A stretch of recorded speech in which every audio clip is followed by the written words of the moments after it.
He was a dreamer who brought the wonderment, awe, action, and thrill to audiences young and old.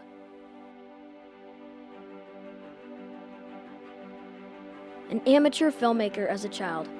This is how a young Steven Spielberg started out in the world of film. Although he was an amateur, he made sure that he did not have to sit and watch old family movies his family once shot ever again. After being rejected by film schools many times and not enjoying college, Steven Spielberg dropped out of college. Once dropped out, he was recognized for his short, Amblin, which later became his production company. Steven Spielberg signed a contract with Universal Pictures, which led him to his shining directing piece, Jaws. "A huge part of my career was Jaws," Steven quoted at a press conference. "Basically, I could make any movie I wanted, and Hollywood would give me a big check." This was only the beginning of many films and productions that the director and creator would continue to produce. Steven Spielberg started making films in a very good time when there was nothing quite like his work. Jumping back to his beginnings, Chuck Silvers, a worker at the post-production department at Universal, had arranged Steven to show up on his studio for a break of junior high. Having this one experience allowed him to meet some of the biggest names in Hollywood, which eventually landed his deal with Universal TV. "Steven Spielberg is one of the hottest movie directors in America," a TV host from The Today Show said before he introduced an interview with Steven. In the interview, he talked about how the crew and Joan Crawford felt shocked that a 21-year-old man was directing them in an episode of Rod Serling's Night Gallery. Other directors at the time were Alfred Hitchcock and many others. In the beginning, more and more studios started to imitate Universal Pictures' decisions. More and more movies were coming out and following the path that Steven Spielberg had left before. A merger that would have a lasting influence on the show business. Without the help of people in history leading up to and during the career of Steven Spielberg would not have some of the success he received. After releasing many hits such as Close Encounters of the Third Kind and E.T., Steven Spielberg changed a part of his style. The producer-director who made such hits as E.T. and Raiders of the Lost Ark turned to darker, more mature themes in his latest film, Empire of the Sun. But while many of these movies reaped high praise and huge grosses, critics started wondering when the wonderment was going to grow up. In 1985, Steven Spielberg released a more mature film, The Color Purple, which was one of his very mature and less whimsical films. The Star News reporter continues to say that this caused some confusion in the public because the film was not a huge hit or classic Spielberg film. The article says that it got mixed reviews. "Disturbing and uncomfortable, yet unmistakably beautiful," a critic on Rotten Tomatoes admitted. Some were very pleased with this being a drama and dark, while others were confused going into the movie theater expecting this classic Steven Spielberg film and walking out with a good piece of work, but an odd change. Although neither The Color Purple nor Empire of the Sun were as praised as much as Steven Spielberg's previous films, it was the step in the right direction in more mature films that would win awards and positive outlook of the director's new genres. Steven Spielberg later released another film entitled Close Encounters of the Third Kind, a description being, after an encounter with UFOs, a line worker feels undeniably drawn to an isolated area in the wilderness where something spectacular is about to happen.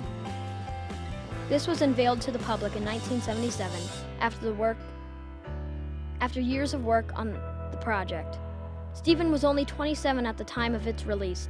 After working on Jaws and its success, Universal Pictures welcomed Steven Spielberg to his new project. This project would receive popularity that can never be foreseen. With popularity comes pros and cons to the reaction of the public. The first eye-popping part to this film was the state-of-the-art visual effects, which in today's standards are still very well done. By having the effects up to date, it would allow aliens' purpose to be portrayed perfectly. The scenes in the beginning of this movie at the end are incredibly imprinted in my memory cells, a reviewer from the film stated. Many people love the aspect of switching from a terrifying plot in the beginning and finally revealing a deeper, warm story in the end, which Steven Spielberg had successfully pulled off. With this positive attitude, some parents did not agree with the film.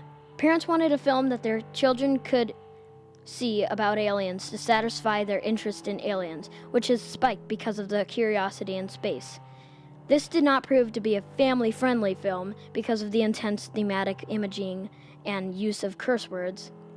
These complaints did not affect the outcome of its success because most viewers were understanding and what to expect of the previous film, Jaws. Close Encounters proved to be another box office hit, and only the second of many to come for Universal Pictures and Steven Spielberg. Steven Spielberg is by no surprise the most appreciated and recognized director in Hollywood. But why? Steven Spielberg talks about his ideas in an article for The Observer and says, "The main thing is how I tell a story." For example, Spielberg even states that film schools focus way too much on how to make a movie instead of how to start with a good idea. This is what makes the director stand out in the 70s.